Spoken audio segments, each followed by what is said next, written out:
সকালে উঠে কি খাবো এই চিন্তাটাই আগে সবার মাথায় আসে। তো শাক তুলতে গিয়েছিলাম, বাড়ির পাশে একটা দিদিও তুলছিল।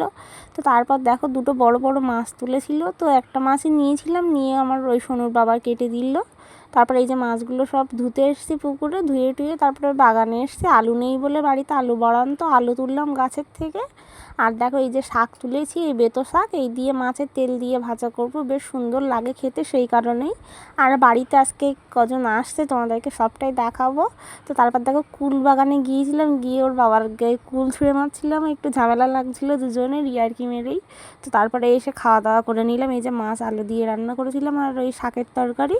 তারপরে ওর দাদা গিয়েছিলো কোথায় একটা, তো সেখান থেকে এই যে পরোটা, দই, লেবু অনেক কিছুই এনেছে। তো তারপর দেখো এই যে বান্ধবীরা এসছে, বিয়ে বাড়ি যাবে, ওদেরকে রেডি করে দিলাম, চলে যাচ্ছে ওরা।